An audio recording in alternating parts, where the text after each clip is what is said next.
Hi folks, my name is Ian Crew. I'm an instructor at the Joy of Dance Center in Toronto, Ontario, and the creator of SocialBallroom.Dance, where you can learn your dance at your place on your schedule. I'm joined here today at the Joy of Dance Center by Moisen and Michelin. These are two fellow students at the Joy of Dance Center. You've been dancing here for a fair while, right? 3 years. Oh, I think it's more. 30 years? 30. 30 years? We haven't been around that long. I'm going to say it's 6 or 7. That's, time flies. That's definitely worthy of veteran status. Yes. I think so. I asked you earlier if you were comfortable talking about your age, and can you tell me what you responded with? My answer to that was that you're as young as you feel, and I don't like attaching a number to how old we are. I don't think people should kind of peg you as a certain number. We're not 20. People will figure that out. But, 40, right? Yeah, something like 40s. that. Something like that. Yeah. I'm 25. Okay. A lot of people put you in a shelf, like whatever bracket of age you are. They have in their mind that you, in this case, A lot of assumptions that people make. Yes, that's right. Do you two dance at socials at all, or do you just do lessons? No, we dance socially. We don't get as much chance as we would like to. There's not that many great places around to dance, but whenever we've gone on a few cruises, and they always have dancing every night, and we always take advantage of that. And do you dance primarily with each other, or do you dance with other people as well? I would say primarily with each other. Okay. Yeah. Sometimes with others, but mostly. Yeah. Okay. We like to be dancing, and when we turn, we like to find each other. That's how you know that's when it's time to stop, right?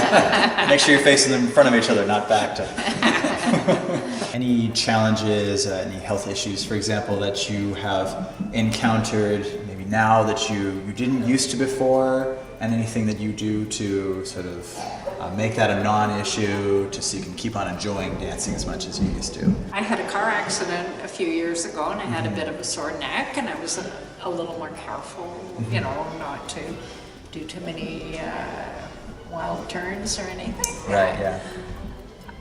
My cousin and his wife dance. They were here at the last social, and she had cancer 2 years ago, and she had half a lung removed. So I guess that's a pretty amazing example of somebody that didn't let it slow her down. She still does everything she used to do before. I guess a really good example, actually, you were saying how you've been learning for 6-7 years, but in actual progress, it feels more like 3 years. 3 weeks. Do you find then that it's sometimes a little frustrating because of the slower learning pace, or do you find that you stay philosophical about it, and it's like, you know what, we're gonna just pick up as fast? We dance to have fun. It is not about being the best on the dance floor. And sometimes when we come to, although, I have to say, the last time we came to a social here, it felt really good. Like, I felt like we could dance with everybody else and we were okay. There have been times when I thought, oh my God, we're pretty crummy compared to the other people on the dance floor here. But by the same token, we've gone away on cruises, and people would come to us the next day, oh, you're the dancers, I mean, it's all relative. Yeah, it's very true. And that's why I always believe that, it doesn't help you most of the time to compare yourself to other people, unless you're using them for inspiration, right? Because it's otherwise, it's always, you can always find somebody who's better than you. Yeah. Some of my students talk about having this sense of becoming obsolete, as they get older. I know you were saying how sometimes there's these assumptions that get placed on you as you get longer in the tooth, so to speak. Yeah. Do you find that you sympathize with that way of thinking, or do you have any advice for people who have concerns about that? I think it's a ridiculous way to think. Okay. I mean, honestly, we're lucky, we're healthy, and we're active, and I think that you just have to carry on enjoying life and to start thinking about, oh, I'm old. I have people in my life, my sister and other friends, that every other word that comes out of their mouth is at our age and at our age. Right. And I think it's a ridiculous way to think. That's how I feel. It's easy to get trapped, I guess, in that kind of thinking. It almost becomes like, I don't want to say excuse, because for those people the issue seems very real, but it becomes something that really stops you from trying maybe to succeed and maybe you could have succeeded at a hobby or something. Exactly. But because you believed a certain way, it became a bit of a self-fulfilling prophecy. Yeah. Was there ever times where you had to set any boundaries on, like how to lead or follow in a little more of a safe way? Even if it was just tactfully,